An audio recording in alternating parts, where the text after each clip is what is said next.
أتلتيكو مدريد بدأ متقدما عبر روبين في الدقيقة 14، لكن ريال مدريد رد بسرعة بهدف كيليان بابي ثم أردا كولير ليقلب النتيجة لصالحه مؤقتا.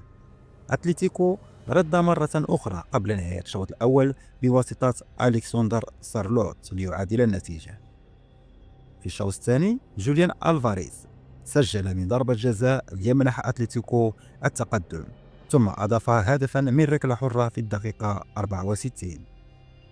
وأخيرا في الوقت بدل الضائع أضاف أنطوان غريزمان الهدف الخامس من هجمة مرتدة ليقفل النتيجة. هذه الخسارة تعد أول هزيمة لريال مدريد في هذا الموسم بالدوري، مما يوقف البداية المثالية التي كان الفريق يسير بها. المدرب ألونسو وصف الهزيمة بأنها مؤلمة، لكنه أشار إلى أنها جزء من عملية بناء الفريق، وأن الفريق بحاجة إلى مراجعة الأخطاء والعمل لتحسين الأداء بشكل جماعي. الأداء أظهر ضعفا في بعض الفترات، خصوصا في استعادة الكرة في الضغط والتنظيم الدفاعي. رغم الخسارة يظل ريال مدريد متصدرا مؤقتا للدوري، لكن المنافسة تشتد وسيكون عليه استعادة الثقة سريعا.